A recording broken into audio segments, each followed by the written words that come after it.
Apriamo adesso il capitolo, lasciando l'energia e le infrastrutture. We move to another chapter, another important chapter, the finance and banks. Of course, there is sustainability goals. One type of goals is based on regulations because the European Union is now has launched some new regulation that are probably not very friendly for companies or family or households. This is one part. The second aspect is related to money, to the investments, and we notice that more and more in the financial sectors, the companies, the banks, start a sustainability path. There are specific investments made with closed and funds.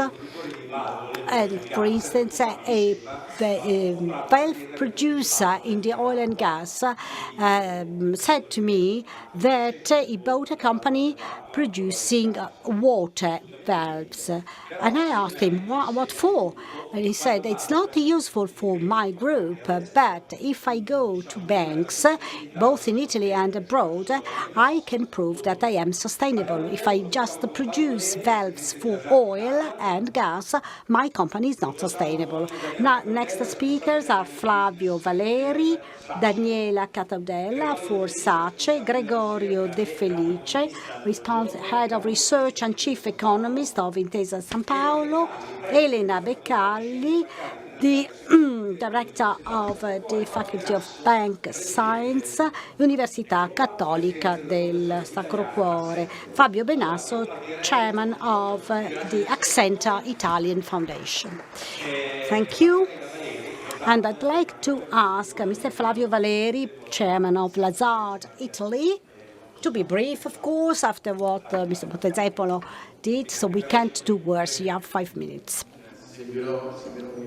Yeah, I'll follow your instructions, and I'll try to improve maybe, if I may. Now, 2 remarks from the point of view of financial operators. Mr. Montezemolo mentioned the internal sustainability of companies, and for a financial intermediary like a bank, it's important to say that we must start internally to develop sustainability programs that can be measurable and can be systematic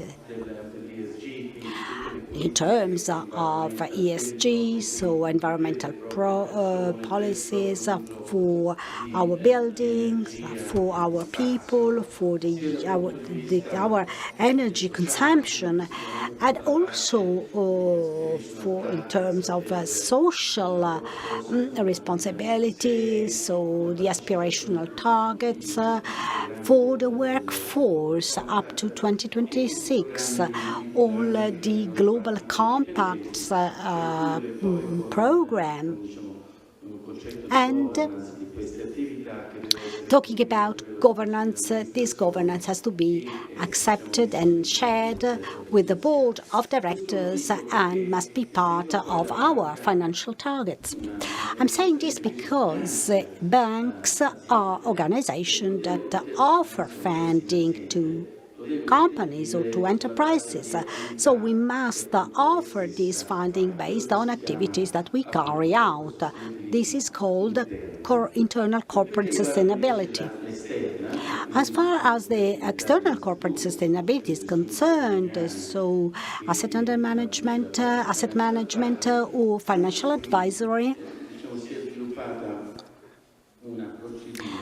a procedure was developed according to which asset management and financial advisory must follow some specific parameters decided by the bank.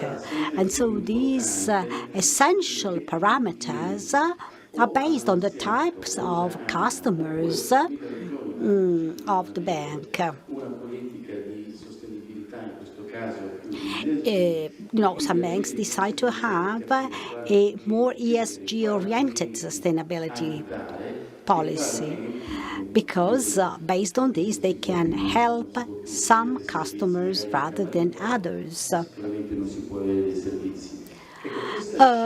This choice of the clientele based on the sustainability of the clients is a significant change.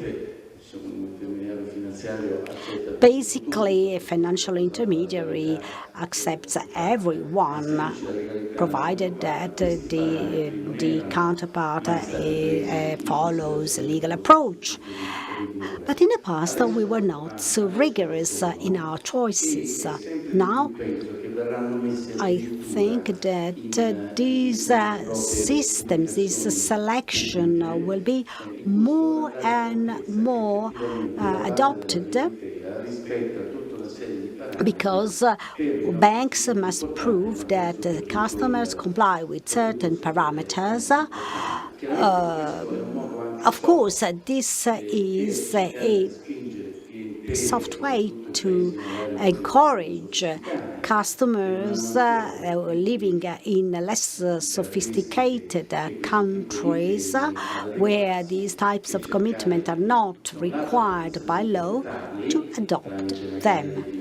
Probably we could offer structured financing or a certain advisory activity to orient customers towards compliant products, or we can we invite these companies to merge with other companies that are more advanced in the ESG sector. 36 seconds available for me, but I've finished. I'm done. Thank you. Thank you, Fabio Valeri, President of Lazard Italy. Now we're going to go to SACE. This is a company that insures credit and does other activities supporting Made in Italy. And over the past few days, there was also redefinition of changing times in terms of climate change. And also acting upon climate risks for companies. So we're going to welcome on stage Daniela Cataudella from SACE. 5 minutes for you as well.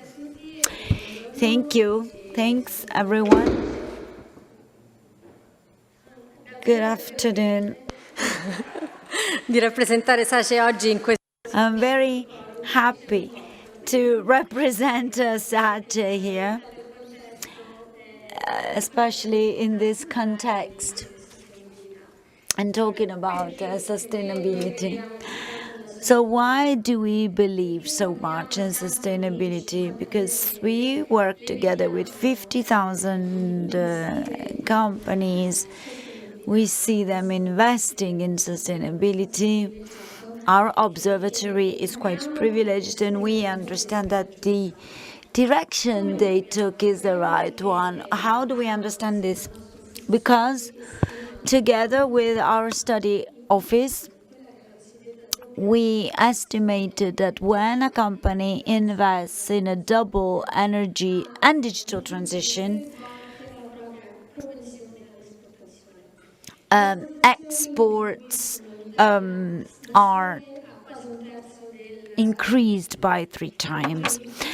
Exports in Italy account for 1/3 of our GDP. So a company that exports is more resilient in itself and contributes to the growth of the economy in a much more solid way. So what do we intend to do to support this transition? Now, for 50 years, we've been a synonym for internationalization. With the COVID emergency, our role was expanded, and we started rethinking ourselves in a wider way. And this was summed up in our industrial plan, which we called Insieme 2025, Together 2025. And then we started creating well-being and prosperity for the community. So we are, in fact, giving more importance to the impact we can generate. And in Dubai, during COP28, we introduced our ESG strategy, and we called Re-Evolution ESG. And today we are at the center of the industrial plan, and we called this Revolution ESG because it is our business model to maximize the impact of the ESG objectives of the United Nations. So we're talking about two pillars. Firstly, facilitating the transition of companies and bringing them towards a future. And the second is making SACEF an excellent company. So we are going to taking companies in their sustainability journey with knowledge, connection, and solutions. We are going to shortly launch a platform dedicated to small and medium companies, and we will be able to access not only the offer of products and services, but also different players and partners that will be selected to be part of the platform. We are going to create connections. We are working together to create know-how and develop entrepreneurial knowledge. We are doing this with our academy, education line, and over the last 2 years, we organized over 2,700 B2Bs worldwide. Therefore, also with buyers from abroad, over 2,500 companies, and then insurance solutions that we are proposing, green guarantees. We have supported over 600 projects in terms of circular economy and sustainable mobility for over 12 billion euros. And the latest product is Risk Climate Protection, which is a digital product to manage events, extreme climate events. And then Archimede, Guarantee Archimede. And I'm going to come to my conclusions. I would like to thank you for inviting me, and I would like to invite everyone to believe in the reality of climate change and the reality of change, especially in a place like this. We have to believe in transformation, without which we wouldn't have butterflies. Thank you, Daniela.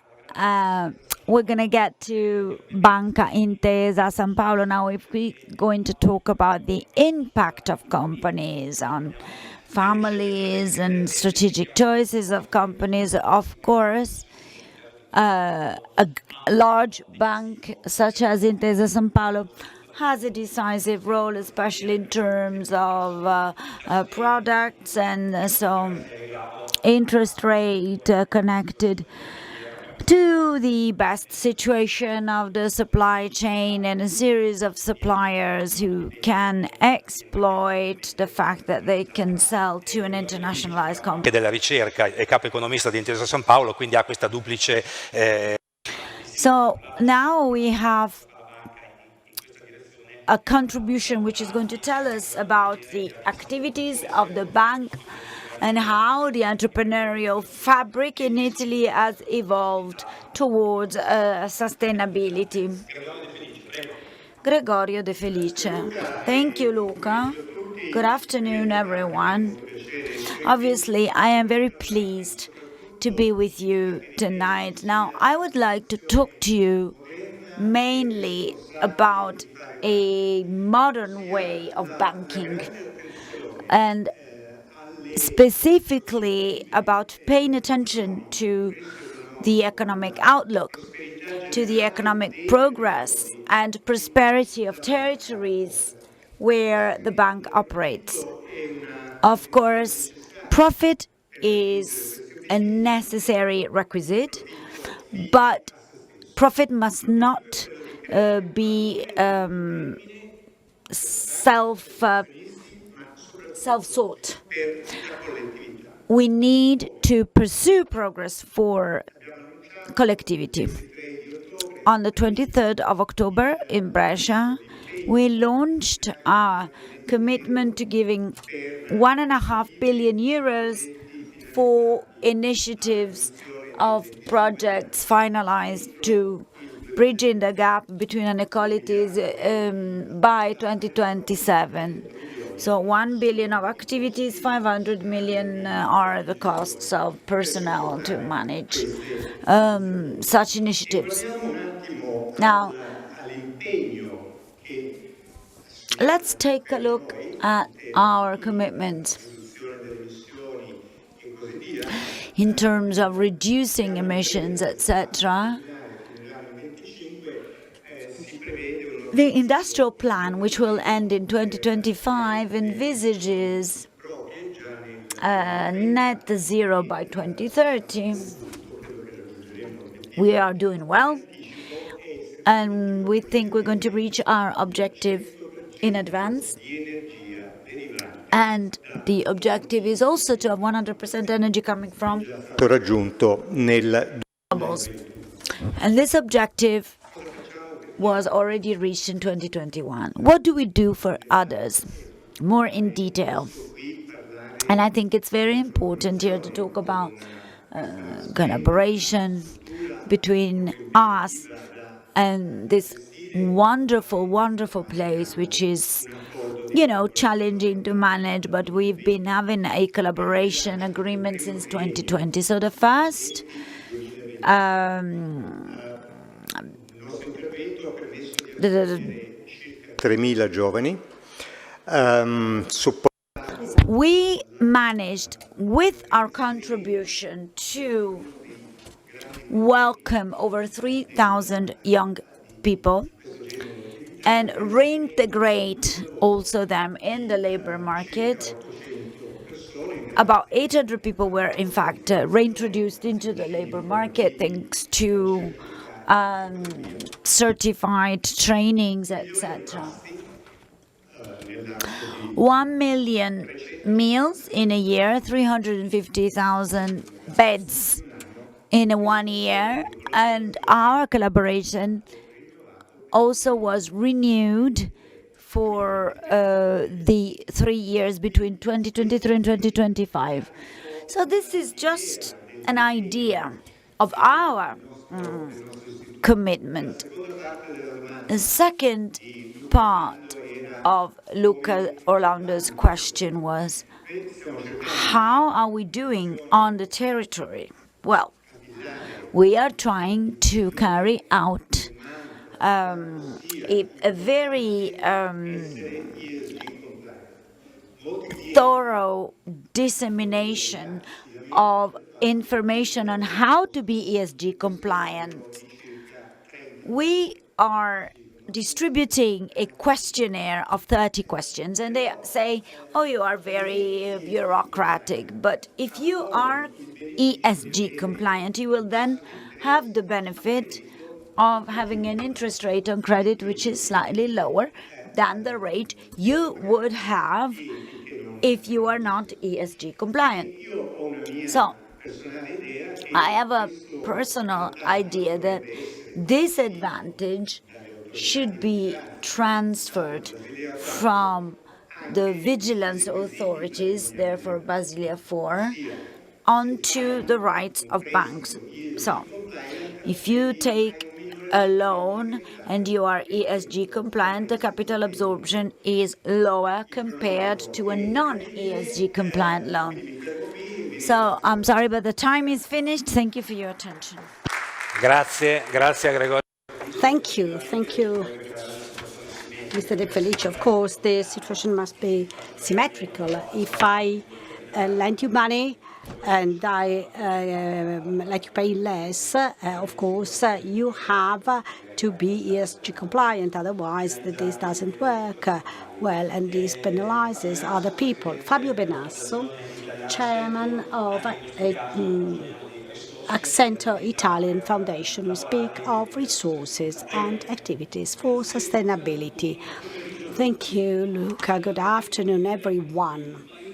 I'd like to share with you some ideas on the role that the third sector, that is the foundation sector, can do to offer a more inclusive and equal society. I want to tackle the topic of labor inclusion and social inclusion. The Accenture Foundation has among its goals the employability of fragile people who have social or physical fragilities. We worked with many entities in order to create reproducible and scalable solutions. I want to tell you about this path that we called it Ready for It.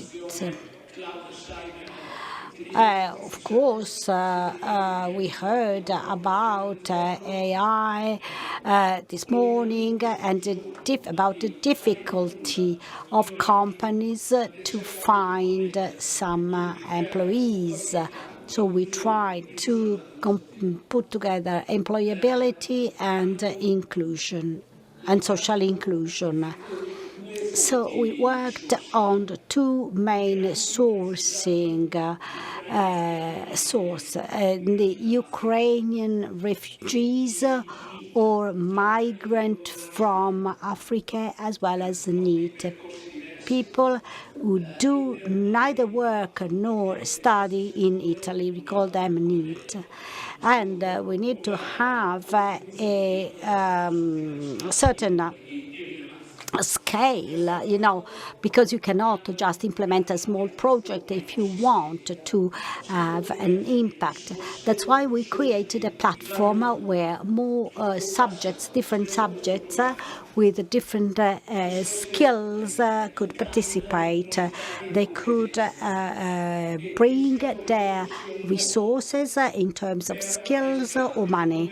And this is a way to create a scalability. The program was launched 2 years ago. We worked with the Caritas, UNHCR, and the Red Cross because, identifying migrants requires a capability. So we selected these migrants according to certain criteria just to have a low dropout rate. We worked with Italians and foreigners. Because this is an inclusion path. So we worked on social inclusion in order to overcome the biases. We worked with young people coming from Afghanistan who lost their family. So they had also important traumas.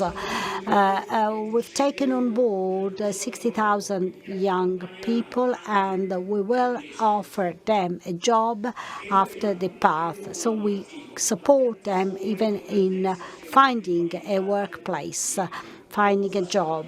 So we believe that this model can be scalable.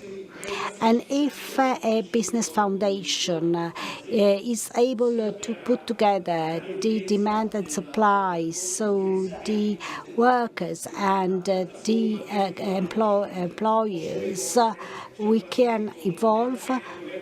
We started to work with data managers, now web designers, and we have, several types of offers. I wanted to show you a very small video to give you an idea of what we do. I don't know if you can start the video. Okay.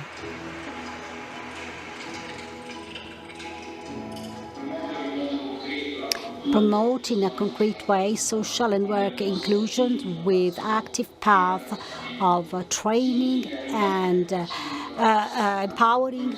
This means putting the person at the center with her skills, wishes and ambitions.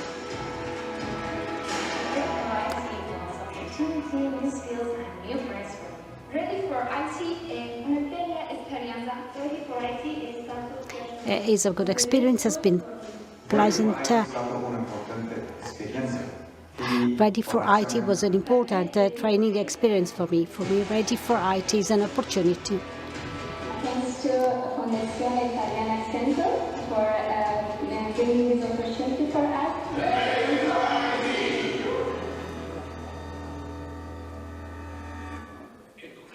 Okay. I believe that in the faces of these people you can perceive the enthusiasm and the fact that they can be accepted in a different society. And the last element I'd like to stress are the figures. We are a data platform. We want to measure the events. We have an e-learning path for young people. I mentioned that 1,000 NEET young people have embraced our project. 700 have already completed it. We have more than 300 people that are still in the process. 450 are Italians, 241 are refugees, and we work with Confindustria. It's important to listen to the needs of these young people. And I think that convergence, collaboration of many people, use of technology in a collaborative and elegant way, use of data can be levers that could value the work of people working in the third sector. Thank you, Mr. Bennasso. And now, again, the ESG-oriented finance, Elena Beccali, the chairman of the Faculty of Banking Science, Università Cattolica Milano. Thank you. Good afternoon. It's a real pleasure to be here with you and to share some ideas on the ESG parameters, these ESG metrics concerning environment, social and governance. And these parameters can orient our financial resources to sustainable projects. But this instrument needs to be improved.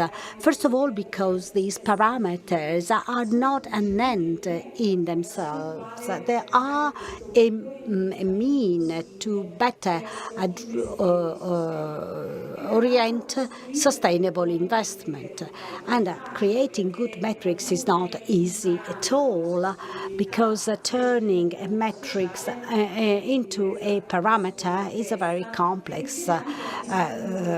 task, because it requires many data. For SMEs, it's even more difficult. This